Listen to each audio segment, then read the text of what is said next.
Hey guys, कैसे हो आप लोग। स्वागत है आपका नीलेश क्लासेज यूट्यूब चैनल में। गाइज आज की इस वीडियो में हम पढ़ेंगे जो क्लास 12 के केमिस्ट्री के चैप्टर 3 यानी इलेक्ट्रोकेमिस्ट्री वैद्युत रसायन का लेक्चर चल रहा था, उसका लेक्चर नंबर 5।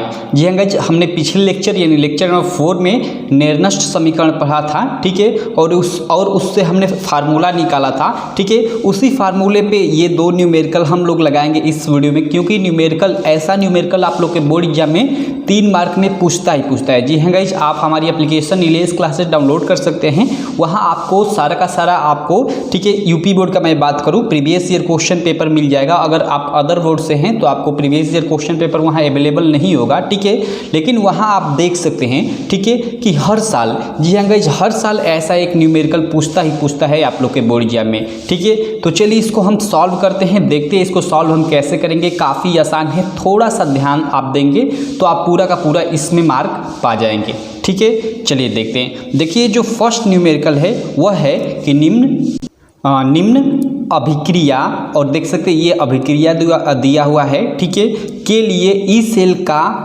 परिकलन कीजिए। ओके, इस अभिक्रिया के लिए ई सेल पूछ रहा है, ई सेल का मान पूछ रहा है, और दिया है यदि ई नॉट सेल, ठीक है, 1.05 भी यानी भी बोल्ट को यहाँ प्रदर्शित कर रहा है, ठीक है, बोल्ट हो, यानी कर रहा है कि निम्न अभिक्रिया एनआई जो सॉलिड रूप में यानी जो सॉलिड रूप में है प्लस 2Ag प्लस, और इसका हमें सांद्रता दिया है यहाँ क्वेश्चन में आप लोग देख सकते हो, ठीक है, और ये तीर, उसके बाद ये Na2 प्लस बन रहा है और इसकी सांद्रता दिया हुआ है प्लस 2Ag प्लस बन रहा है, ठीक है। इसके लिए हमें ई सेल का परिकलन करना है, ठीक है, और हमें दिया है कि ई नॉट सेल हम लोग का इतना है, ठीक है।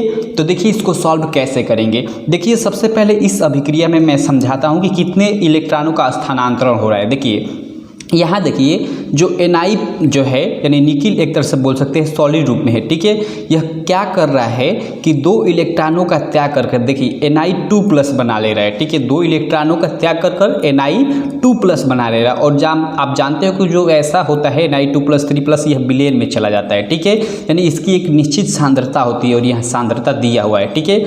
और यहाँ देखिए जो ये 2Ag यानी Ag प्लस है, जो 2 तो ये मतलब ये जो समीकरण इसको संतुलित करने के लिए लगाया गया है, जो Ag प्लस है वो क्या कर रहा है कि 2 इलेक्ट्रॉनों को ग्रहण कर देखिए यहाँ 2Ag मतलब Ag धातु बना ले रहा है। आपको समझ में आ रहा है? आई होप आप लोग मेरी बातों को समझ रहे हैं, ठीक है।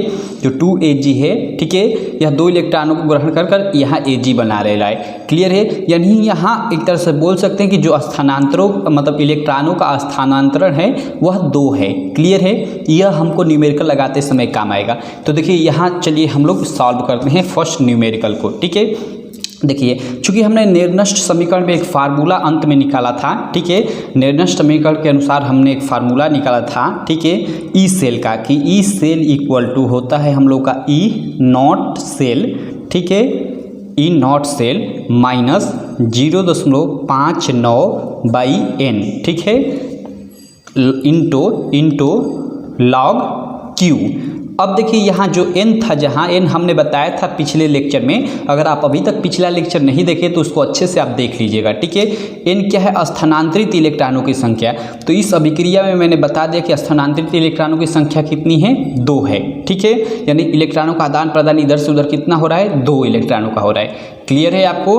तो चलिए अब इसको सॉल्व करते हैं। हमें ई सेल का ही मान ज्ञात करना है। ई सेल का मान परिकलन कीजिए, हम बोला है ना कि ई सेल का मतलब ई सेल का परिकलन कीजिए, तो है ई सेल इक्वल टू, अब देखिए E cell equal to E naught cell यहाँ पे है, और ई नॉट सेल हम लोग का इसका मान दिया है 1.05 वोल्ट, ठीक है, और ये माइनस है तो माइनस रख लेते हैं, और ये 0.59 इसको रख लेते हैं, और बटा n, देखिए n की जगह हम 2 रखेंगे क्योंकि स्थानांतरित इस अभिक्रिया के लिए, ठीक है, इस अभिक्रिया के लिए स्थानांतरित इलेक्ट्रॉनों की संख्या कितनी है? 2 है। इसी को आपको देखना है कि स्थानांतरित इलेक्ट्रॉनों की संख्या आप यहीं से किसी एक से, ठीक है, इससे या इससे किसी से भी पता लगा। जैसे यहाँ पे देखिए निकिल है, यह है Na2 प्लस, इधर ये तीर है ना, इसके बाद देखिए ये Na2 प्लस बन रहा है, यानी Na से Na2 प्लस बन रहा है। इसका मतलब ये 2 इलेक्ट्रॉन त्याग रहा है तभी तो Na2 प्लस बन रहा है। आई होप आप मेरी बातों को समझ रहे होंगे। ठीक है, तो आप केवल इससे पता लगा लिए, तो अब इससे पता लगाने की कोई ज़रूरत नहीं है, यहीं पे आपको क्लियर हो गई। हाँ, दो इलेक्ट्रॉनों का स्थानांतरण हो रहा है, तो यहाँ n की जगह 2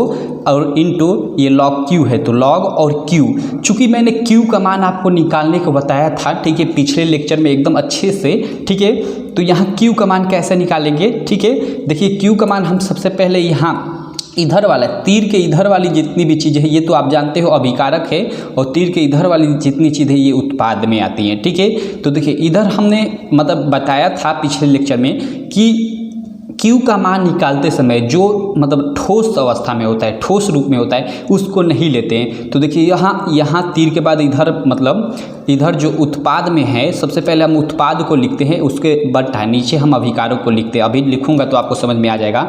और उसमें हम सॉलिड यानी जो ठोस में होता है उसको नहीं लेते हैं, तो इसको हम नहीं लेंगे। जो ये 2Ag है इसको हम छोड़ देंगे। ठीक है, इसको लेंगे Na2+ को, तो यहाँ हम लिख लेंगे Q के जगह Na2+ है, तो Na2+। क्लियर है आपको? और देखिए मैंने बताया था कि इसके आगे इसका रस समीकरण मितीय गुणांक, जैसे यहाँ पे देखिए इसके आगे, जैसे देखिए यहाँ 2Ag है, यानी Ag के आगे 2 है, यानी Ag का जो रस समीकरण मितीय गुणांक है वो 2 है। ठीक है, तो उसी प्रकार यहाँ Na2+ के आगे कुछ भी नहीं है, कुछ भी नहीं है मतलब इसके आगे 1 हम मान सकते हैं, यानी इसका रस समीकरण मितीय गुणांक क्या है? 1 है, तो इसके घात में 1 हो जाएगा। क्लियर है? 1 भी न भी लिखे तो काम चल जाएगा, लेकिन मैं आपको अच्छे से समझाने के लिए लिख दिया। और बट्टा में ये Q का मान हम निकाल रहे हैं। ठीक है, पिछले लेक्चर में मैं आपको एकदम अच्छे से इस पे एक्सप्लेन किया था कि कैसे निकालते हैं। ठीक है, बट्टा में। अब देखिए बट्टा में अब हम किसको व्यक्त करेंगे? अब हम यहाँ उत्पाद को व्यक्त कर लिए, अब बट्टा में हम अभिकारक लिखते हैं, और अभिकारक में भी जो सॉलिड रूप में होता है उसको छोड़ देते हैं। तो अभिकारक में देखिए ये सॉलिड रूप में है, इसे छोड़ देंगे, इसको लेंगे। ठीक है, 2Ag+ को। ठीक है, तो देखिए 2Ag+ को, ये तो हम लोग का रस समीकरण मितीय गुणांक है 2, तो यह घात में जाएगा, तो हम लोग का Ag+ हो जाएगा। ठीक है, यहाँ नीचे हम लोग का हो जाएगा Ag+ इस तरह। ठीक है, और घात में इसके आगे रस समीकरण मितीय गुणांक क्या है? 2 है, तो यहाँ घाते 2 हो जाएगा।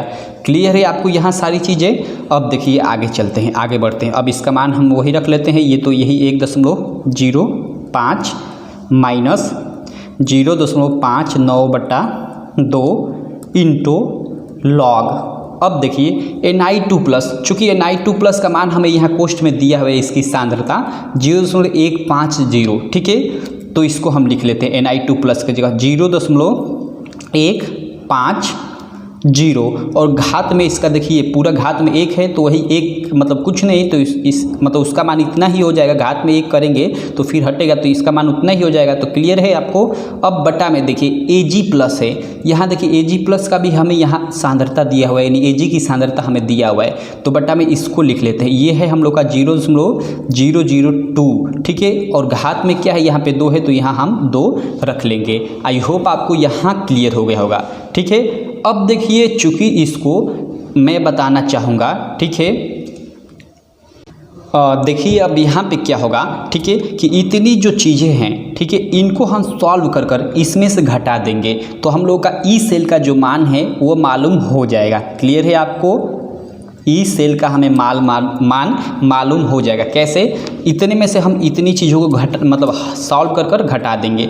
तो देखिए चूँकि यहाँ देखिए log 0.150 है और बटा 0.002 है, इसका स्क्वायर है, तो इसका स्क्वायर कर देंगे, जो मान आएगा उसको एक लाइन में और लिख देंगे। ठीक है, और गाइस देखिए इसको सॉल्व करना, ये log के मान को इतने को ही सॉल्व करना बहुत मुश्किल हो जाए, क्योंकि इतने को हम सॉल्व करेंगे, उसके बाद इसमें हम गुणा करेंगे और इसमें से इसको घटाएंगे, तो इसको सॉल्व करने में मतलब नॉर्मली तो ये सॉल्व हो ही नहीं पाएगा। इसके लिए आप एक टेबल पढ़े होंगे। ठीक है, लॉगरिथम का एक आपने टेबल पढ़ा होगा शायद 9वीं कक्षा में, लॉग का और एंटी लॉग दोनों का आपने टेबल पढ़ा होगा। उसी टेबल में इन सारी चीज़ों को हमें देखना पड़ेगा और उसके अनुसार सॉल्व करना पड़ेगा। तो गाइज ये प्रोसेस काफ़ी लंबा जाएगा, इसलिए क्या किया जाता है कि एग्जाम में यहीं आकर आंसर लिख दिया जाता है। ठीक है, मतलब ये बिना बुक के सॉल्व करना संभव नहीं है, इसलिए यहाँ आंसर लिख दिया जाता है और एग्जामिनर आपको फुल मार्क दे देगा, कोई दिक्कत नहीं है। बस वो जान गया कि हाँ लड़का ये कॉन्सेप्ट जानता है, यहाँ तक आ गया, इसका मतलब वो आगे भी कर लेगा। ठीक है, तो आई होप आप मेरी बातों को समझ गए होंगे। केवल यहीं तक ये चीज़ें सॉल्व की जाती हैं, इसके आगे भी सॉल्व की जा सकती हैं, लेकिन उसमें काफ़ी टाइम लगेगा, आपका भी काफ़ी टाइम वेस्ट होगा, ठीक है। तो इसीलिए यही तक आप एग्जाम में सॉल्व कीजिएगा। तो ये पहला क्वेश्चन आपको क्लियर हो गया। इस तरह आप इस प्रकार के क्वेश्चन को सॉल्व कर सकते हैं, ठीक है। सेम सेकेंड भी क्वेश्चन वही है, ठीक है, कि निम्न अभिक्रिया, देखिए ये अभिक्रिया है Mg है जो सॉलिड रूप में है प्लस 2Ag प्लस है और इसकी यहाँ सांद्रता दिया हुआ है, ये दोनों मिलकर, ठीक है, देखिए Mg2 प्लस इसकी भी सांद्रता दिया हुआ है और 2Ag प्लस ये बना रहे हैं, ठीक है। तो निम्न अभिक्रिया और ये अभिक्रिया है के लिए ई सेल का परिकलन कीजिए यदि ई नॉट सेल इक्वल टू, देखिए ई नॉट सेल हम लोग का दिया है 3.17 वोल्ट, ठीक है। तो देखिए सेम इसको भी उसी प्रकार हम सॉल्व कर लेंगे, चूँकि यहाँ पे हम हल लिख लेंगे, ठीक है, हम लिख लेंगे हल। और हम लोग का फार्मूला क्या होता है ई सेल का, आप सब लोग जानते हो, ठीक है, कि ई सेल इक्वल टू होता है ई नॉट सेल माइनस 0, ठीक है, 0.59/n इंटू लॉग क्यू, ठीक है।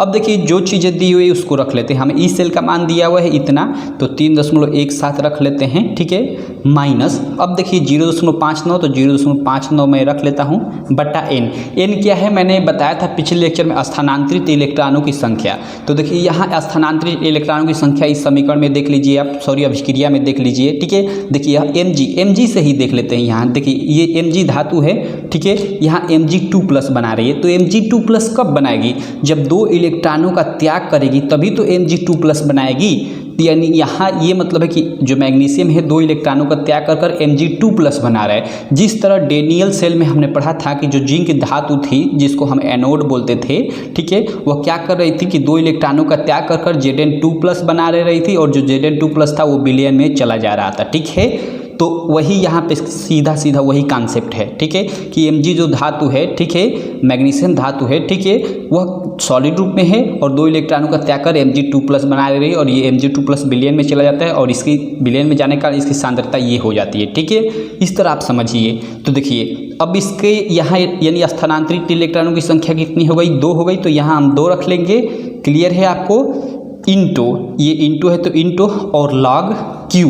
अब क्यू का मान कैसे लिखें, लॉग को उसी तरह नहीं, क्यू का मान मैंने एकदम अच्छे से पिछले लेक्चर में बताया था। अगर आपको डाउट हो रहा है तो आप पिछला लेक्चर अच्छे से देखिएगा, सारी चीज़ें आपको क्लियर हो जाएंगी। देखिए क्यू का मान लिखते समय सबसे पहले इधर, ये तो इतनी तीर के इधर वाली चीज़ अभिकारक होती है, इधर वाली उत्पाद होती है, ठीक है। देखिए यहाँ ये अभिकारक बोलते हैं और ये तीर के बाद इधर वाली उत्पाद, ठीक है। तो देखिए यहाँ उत्पाद मतलब अभिकारक है या उत्पाद, ठीक है। सबसे पहले हम क्या लिखते हैं, ठीक है, उत्पाद को लिखते हैं और बटा में अभिकारक को लिखते हैं, ठीक है। और उसमें मैं बता दूं कि जो सॉलिड रूप में होता है उसको नहीं लेते। तो देखिए अभिकारक में ये 2 मटेरियल है और ये सॉलिड है Ag, तो इसको हम काट देंगे, इसको नहीं लेंगे। ये बच रहा है तो इसको लिख लेंगे, क्या बच रहा है हम लोग का Mg2 प्लस बच रहा है, ठीक है। और इसको कैसे लिखते हैं, जो आगे रस समीकरणमिति गुणांक होता है उसको घात के रूप में लिखते हैं। तो Mg2 प्लस के आगे रस समीकरणमिति गुणांक कुछ नहीं, इसका मतलब 1 है, तो इसका घात हम 1 कर देंगे, ठीक है। नहीं भी करेंगे तो काम चल जाएगा, क्योंकि 1 का मतलब तो कुछ नहीं, घात 1 करेंगे। जैसे 3 घाते हम 1 लिखे या 3 लिखे, कोई मतलब नहीं है, ठीक है। तो इसको Mg2 प्लस ही रहने देता हूँ मैं और बटा में। अब देखिए अब हम ये तो हम लोग का उत्पाद में हो गया, अब अभिकारक में चलते हैं। अब देखिए अभिकारक में 2 मटेरियल है यहाँ, ठीक है, और ये सॉलिड रूप में है तो इसको छोड़ देंगे, इसको नहीं लेंगे, इसको लेंगे। तो यहाँ क्या है Ag प्लस है, 2Ag प्लस है, और 2 क्या है Ag के लिए रस समीकरणमिति गुणांक है तो ये घात पे चला जाएगा। तो चलिए यहाँ सबसे पहले मैं Ag प्लस लिख लेता हूँ, ठीक है, और ये आपका ये जो रस समीकरणमिति गुणांक 2 है यहाँ घात में आ जाएगा, ठीक है। अब चलिए फिर हम लोग आगे बढ़ते हैं, ठीक है। आगे बढ़ेंगे तो हम लोग का ये 3.17 है तो 1 7 और ये माइनस तो माइनस, और ये जो चीज़ें हैं इसको मैं रख लेता हूँ बटा ये 2, ठीक है, इंटू लॉग, ठीक है। अब देखिए Mg2 प्लस का मान हमें कितना दिया है, Mg2 प्लस यहाँ क्वेश्चन में इसका मान दिया है कि इसकी Mg2 प्लस की हमें सांद्रता दिया हुआ है। तो जो सांद्रता दिया हुआ है उसको रख लेते हैं 0.130 बटा में। अब देखिए यहाँ Ag प्लस की सांद्रता भी यानी Ag की सांद्रता दिया हुआ है 0.0001, तो इसको भी रख लेते हैं 0.001 और घातें इसका क्या हो जाएगा, घात 2 है तो यहाँ 2 हो जाएगा। अब देखिए इसी को हम क्या करेंगे कि इसी को हम सॉल्व करेंगे, ठीक है। देखिए यहाँ हम इस लॉग वाले मान को सॉल्व करेंगे, ठीक है। सॉल्व करने के बाद जो भी आएगा इसमें हम लोग गुणा करेंगे, भाग करेंगे यानी कटाएंगे, ठीक है। उसके बाद इसमें से जो चीज़ें यहाँ बचेंगी उसको घटा देंगे, तो हमें अंत में क्या होगा कि इस सेल का मान मालूम चल जाएगा। लेकिन इस चीज़ को मैं पिछले इस न्यूमेरिकल में भी बताया मैंने कि इस चीज़ को सॉल्व करना आसान नहीं होता है, ठीक है। लेकिन फिर भी देखिए इसको अगर आप सॉल्व करेंगे तो देखिए 3.17 माइनस, ठीक है, इसको मैंने सॉल्व किया, ठीक है। इसको आप सॉल्व करिएगा, सॉल्व करने के बाद, ठीक है, इसको सॉल्व करेंगे और इसको उसके बाद इसमें मतलब इस दोनों का गुणा करेंगे तो आपका मान आएगा 0.21, ठीक है। और फिर इसमें से इसको घटा देंगे तो 2.96 यह आंसर हो जाएगा। और किस में आंसर आएगा? बोल्ट में, क्योंकि ई सेल जो होता है उसका मात्रक बोल्ट होता है, ठीक है। तो यह बोल्ट में आ जाएगा। लेकिन गाइस इतना आप इसको सॉल्व ही नहीं कर पाओगे एग्जाम में, क्योंकि इसको बिना टेबल देखे, ठीक है, बिना जो लॉगरिथम का टेबल होता है उसको देखे सॉल्व नहीं किया जा सकता। और एग्जाम में चूंकि आपको टेबल नहीं मिलता है, ठीक है, तो इसीलिए यहाँ तक आप कर यहीं पे आप आंसर लिख दोगे तो आपका मतलब फुल, अगर 3 मार्क का क्वेश्चन है तो 3 मार्क आपको मिल जाएगा। क्योंकि एग्जामिनर केवल कॉन्सेप्ट देखता है कि हाँ ये लड़के ने ये कॉन्सेप्ट किया है, अच्छे से यहाँ तक किया है ना, इसका मतलब आगे भी कर लेगा। क्लियर है आपको? देखिए ये किसी के भी बस की मतलब ये मेरे ही नहीं, आपके ही नहीं, किसी के भी बस की बात नहीं है कि मुंह जबानी कर दे। इसके लिए एक टेबल आता है, आप आई होप आप लोग जानते होंगे। उस टेबल में इसका मान देखना पड़ेगा, उसके अनुसार हल करना पड़ेगा। क्लियर है? इसलिए एग्जाम में इतना ही मैं बार बार जोर दे रहा हूँ, इतना ही कर हम लोग आंसर लिख देते हैं। तो ये थे गाइस आप लोग के निर्णय समीकरण पे, जो हम लोग का निर्णय समीकरण से रिलेटेड फार्मूला निकाले थे डेरिवेशन कर उस पे ये 2 थे न्यूमेरिकल, और ये आप लोग के एग्जाम में पूछे जाते हैं 3 मार्क में। तो आप ऐसे क्वेश्चन को एकदम अच्छे से क्लियर कर लीजिएगा, इन्हीं 2 क्वेश्चन को अच्छे से आप क्लियर कर लीजिएगा और इस पे आपके जितने भी क्वेश्चन आएंगे आप आसानी से सॉल्व कर लेंगे। क्योंकि उतना ये मतलब ऐसा नहीं कि काफ़ी भारी है, आप नहीं कर पाओगे। तो बस रहने देते हैं इस वीडियो में। आई होप आप लोग को ये वीडियो अच्छी लगी होगी। वीडियो अच्छी लगी तो चैनल को सब्सक्राइब करें, वीडियो को लाइक करें और इस वीडियो को अपने सारे दोस्तों में भी शेयर करें। और अगर आप अभी तक हमारी एप्लीकेशन नीलेश क्लासेस डाउनलोड नहीं किए हैं तो उसका लिंक इस वीडियो के डिस्क्रिप्शन में मिल जाएगा, या फिर आप प्ले स्टोर पे जाकर भी सर्च कर सकते हैं नीलेश क्लासेज और डाउनलोड कर लीजिएगा। वहाँ पे पूरा का पूरा आपको एनसीईआरटी का फ्री में सॉल्यूशन मिल जाएगा। अब वहाँ पे आप अपने बोर्ड एग्जाम से रिलेटेड सब्जेक्ट का टेस्ट दे सकते हैं। उसके अलावा काफ़ी सारी चीज़ें वहाँ पे फ्री हैं, और अगर आप पेड कोर्स लेना चाहते हैं तो वहाँ से हमारा पेड कोर्स भी बाई कर सकते हैं। तो बस थैंक यू।